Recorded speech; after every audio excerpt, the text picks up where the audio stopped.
বাংলাদেশ ইস্যুকে সেভাবে হাতিয়ার করতে পারছে না বঙ্গ বিজেপি, এমনটাই মনে করছে আরএসএস। এতে তারা অসন্তুষ্ট। সংঘের মতে বাংলাদেশের সংখ্যালঘু নির্যাতনের বিষয়টি নিয়ে পশ্চিমবঙ্গে সেভাবে প্রচার করতে পারেনি বিজেপি, কলকাতার বাইরে সেভাবে পৌঁছতেই পারেনি। এ নিয়ে বঙ্গ বিজেপির বক্তব্য, নেতারা সদস্য সংগ্রহে ব্যস্ত ছিলেন। এই যুক্তি অবশ্য মানতে নারাজ আরএসএস।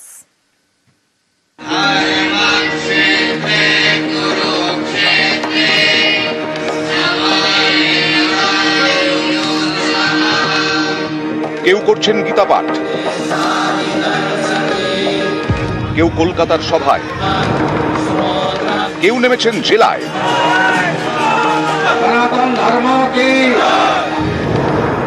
এসবকে অবশ্য যথেষ্ট মনে করছে না আরএসএস। তাদের মতে বাংলাদেশে ইস্যুকে সেভাবে হাতিয়ার করতে পারেনি বঙ্গ বিজেপি, এতে তারা অসন্তুষ্ট। আরএসএস এর মতে বাংলাদেশে সংখ্যালঘু নির্যাতনকে হাতিয়ার করে সেভাবে প্রচার করতে পারেনি বঙ্গ বিজেপি, কলকাতার বাইরে জেলায় জেলায় সেভাবে পৌঁছতেই পারেননি পশ্চিমবঙ্গের বিজেপি নেতারা।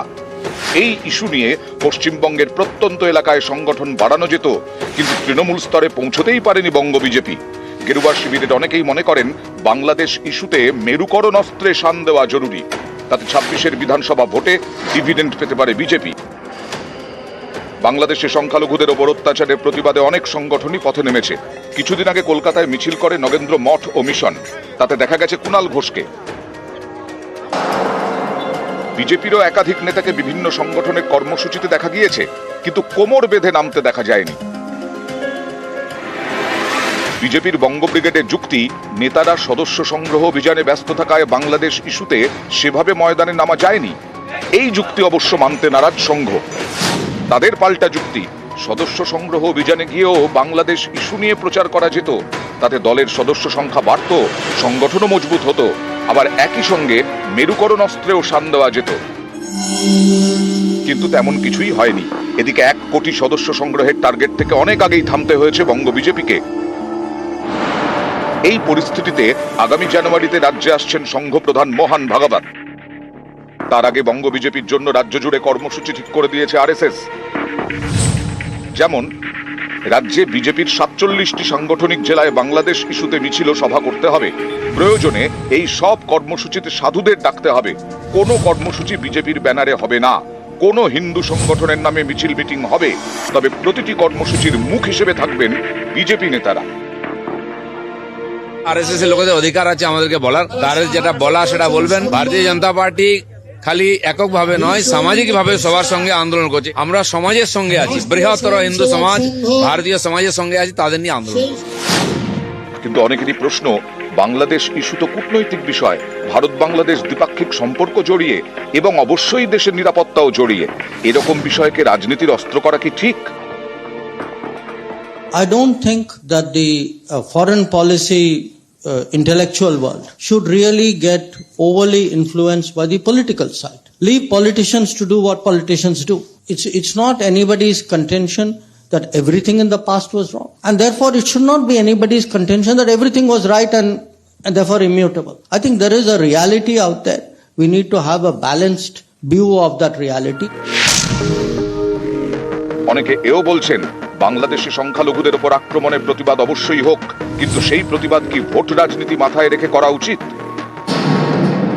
আমাদেরকে এটা দেখতে হবে কি এত সংখ্যার লোক এখন প্রবলেমে আছে, যেটা হচ্ছে আক্রমণ হচ্ছে, ওদের উপরে অত্যাচার হচ্ছে, এরকম অনেক দুঃখনীয় খবর আমরা পাচ্ছি। রাজনীতি থেকে উপরে উঠে কিরকম ওদেরকে সহযোগিতা করা যায় ওটার চিন্তা করা দরকার। এটা রাজনীতির প্রশ্ন না, প্রশ্ন হচ্ছে বাংলাদেশে শুধুমাত্র হিন্দুদেরকে পিন পয়েন্ট করা হচ্ছে।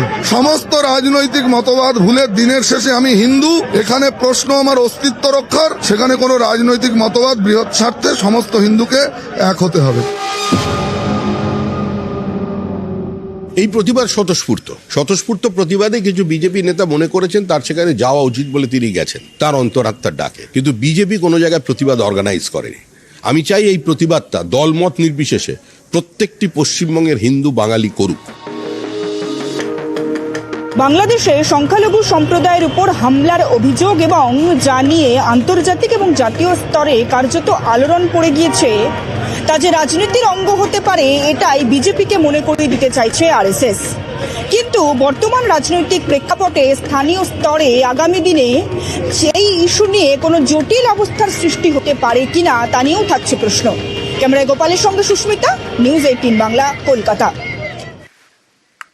বাংলাদেশ ইস্যুতে কেন্দ্রের অবস্থান নিয়ে সংসদের ভিতরে ও বাইরে সরব তৃণমূল। বাংলাদেশের সংখ্যালঘুদের উপর হামলায় কড়া অবস্থান নিক কেন্দ্র, দাবি অভিষেক বন্দ্যোপাধ্যায়ের। বিদেশ সচিবের ঢাকা সফর নিয়েও সংসদে কেন্দ্রের বিবৃতি দাবি তৃণমূলের। Minorities and Hindus are being tortured in Bangladesh. Foreign Secretary visited Bangladesh recently. I am surprised that why government is keeping mum. House is running. Let us know what actually development is taking place. Statement of the government is urgently required. Either External Affairs Minister or the Prime Minister himself come into the house and save the Hindus and the minorities facing torture in our neighboring country, Bangladesh. We believe we will get the reply by tomorrow. ये जो घटना घटी है बांग्लादेश में और लगातार जो अत्याचार हो रहे हैं माइनॉरिटीज के ऊपर, कड़ी से कड़ी निंदा हमारी सरकार करती है और सेंट्रल गवर्नमेंट को इसके ऊपर स्ट्रिक्ट स्टैंड लेना चाहिए। फॉरेन सेक्रेटरी जाके क्या बात हुआ है, क्या आलोचना हुआ है, हाउस में आके बताना तो चाहिए। और ये रीति नीति है पार्लियामेंट का। This is the minimum courtesy that every member of the house expect from the government. अगर आप ये नहीं करता है और पूरा 140 करोड़ देश की जनता को गुमराह करके उनको अंधकार में रखना चाहता है, लोग समझते हैं जब मौका आएगा सही सबक सिखाएगी।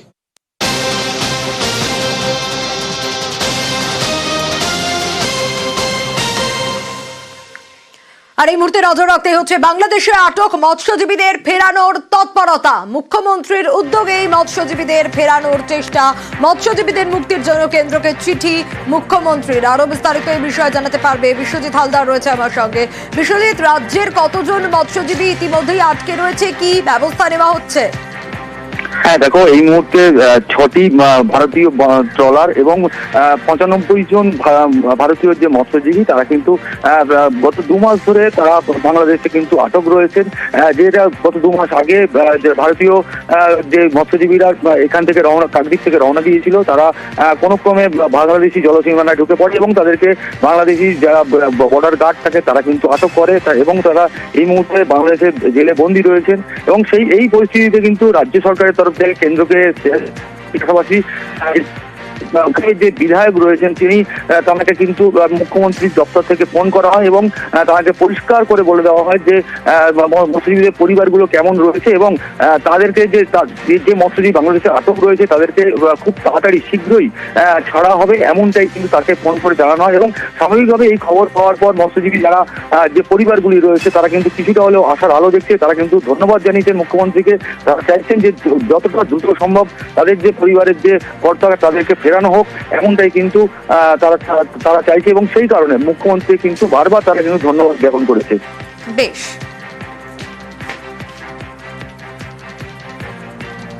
রাজ্যের মুখ্যমন্ত্রীকে আমি ধন্যবাদ জানাই যে আমাদের বাড়ির লোক বাড়ি ফিরছে, 3 থেকে 4 দিনের ভিতরে বাড়ি ফিরছে।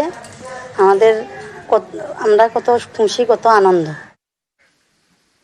মন্ত্রিসভার শিলমোহরের পর আজই সংসদে এক দেশ এক ভোট বিল পেশ করবে মোদী সরকার।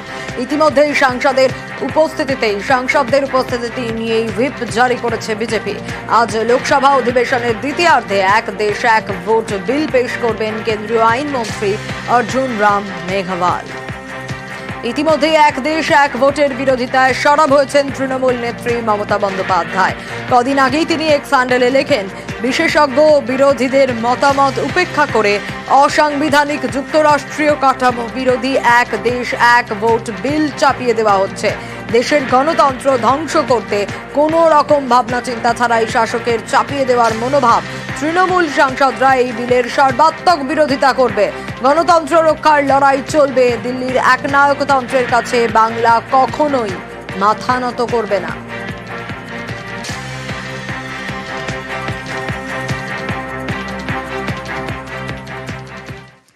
মুখ্যমন্ত্রীর ঘোষণা মতোই ডিসেম্বরে বাড়ি তৈরির টাকা আজ থেকে যোগ্য উপভোক্তাদের অ্যাকাউন্টে বাংলার বাড়ির প্রথম কিস্তির টাকা ঢুকতে শুরু করবে। নবান্ন সভাঘর থেকে আনুষ্ঠানিক সূচনা মমতা বন্দ্যোপাধ্যায়ের। কি বলেছিলেন মুখ্যমন্ত্রী, আগে সেটা শোনাবো। আমরা 11 লক্ষ বাড়ি ডিসেম্বরে ছাড়ব। 3 বছর কেন্দ্রীয় সরকার আমাদের গ্রামীণ আবাসের কোনো টাকা দেয়নি। তাছাড়াও 1,70,000 কোটি টাকা আমরা পাই। সার্ভেটা বর্ষা মানে জাস্ট শেষ হলেই শুরু করবে। এখনো 50 লক্ষ মাটির বাড়ি বাংলায় আছে। 50 লক্ষ আমরা করতে পেরেছি এই 13 বছরে, প্লাস আরো 1.5 লক্ষ বাড়ি যাদের বন্যায় ভেঙে গেছে, তাদেরটা আমি ইনক্লুড করব। যেখান থেকেই হোক না কেন টাকা জোগাড় করে আমরা এটা করব। আরো ডিটেইল এ বিষয়ে সোমরাজ জানাতে পারবে। সোমরাজ আমার সঙ্গে রয়েছে। সোমরাজ, ঠিক যেমনটা বলেছিলেন মমতা বন্দ্যোপাধ্যায় মুখ্যমন্ত্রী, ঠিক সেই মতোই প্রতিশ্রুতি রক্ষা এবং আজ থেকেই যোগ্য উপভোক্তাদের অ্যাকাউন্টে ঢুকবে বাংলার বাড়ির প্রথম কিস্তির টাকা। হ্যাঁ দাদা, একদমই। আজ থেকে মুখ্যমন্ত্রী মমতা বন্দ্যোপাধ্যায় বাংলার বাড়ি গ্রামীণের প্রথম কিস্তির টাকা দেওয়ার প্রক্রিয়ার আনুষ্ঠানিক উদ্বোধন করবেন। প্রত্যেক জেলা থেকে 2 জন করে উপভোক্তাদের টাকা তুলে দেবেন মুখ্যমন্ত্রী মমতা বন্দ্যোপাধ্যায়। নবান্ন সভাঘর থেকে সেই অনুষ্ঠান হবে। পাশাপাশি আগামী 4 থেকে 5 দিনের মধ্যে যারা নির্বাচিত উপভোক্তা তাদের সবার অ্যাকাউন্টে টাকা ঢুকে যাবে, তেমনটাই নবান্নের তরফে সিদ্ধান্ত নেওয়া হয়েছে। তার সঙ্গে যেটা বলা হচ্ছে যে এই যে টাকা দেওয়ার প্রক্রিয়া যেটা শুরু করা হবে, এবং সেক্ষেত্রে টাকা পাওয়ার পর যদি কেউ বা কারা নির্বাচিত উপভোক্তাদের ভয় দেখায়, হুমকি দেয়, তাহলে কিন্তু পুলিশকে কড়া পদক্ষেপ নিতে হবে। তার সঙ্গে টাকা পাওয়ার পরেও যদি দেখা যায় তিনি এই প্রকল্প নেওয়ার সুবিধার উপযুক্ত নন, তাহলে কিন্তু তার নাম বাতিল করে দেওয়া হবে। একাধিক নির্দেশিকা ইতিমধ্যে রাজ্য পঞ্চায়েত দপ্তরের তরফে দেওয়া হয়েছে এবং আজ বিকেল থেকেই নির্বাচিত উপভোক্তাদের অ্যাকাউন্টে টাকা ঢোকার প্রক্রিয়া শুরু হবে। প্রথম কিস্তি হিসাবে 60,000 টাকা দেওয়া হবে। 6,200 কোটি টাকারও বেশি টাকা প্রথম পর্যায়ে রাজ্য সরকার দেবে, এবং শুধুমাত্র আবাসের তালিকায় নয়, প্রাকৃতিক বিপর্যয়ে যাদের মাটির বাড়ি ভেঙেছে তাদেরও আজ থেকে টাকা দেওয়ার প্রক্রিয়া শুরু হবে। তার সঙ্গে সরাসরি মুখ্যমন্ত্রীতে যারা ফোন করে অভিযোগ জানিয়েছিলেন তাদেরও টাকা দেওয়ার প্রক্রিয়া শুরু হবে। মোট 12 লক্ষ উপভোক্তার অ্যাকাউন্টে টাকা দেওয়ার প্রক্রিয়া শুরু করা হবে আজ থেকে, এবং আগামী 4 দিন থেকে 5 দিনের মধ্যে এই 12 লক্ষ উপভোক্তার অ্যাকাউন্টে টাকা পৌঁছে যাবে। বেশ সোমরাজ।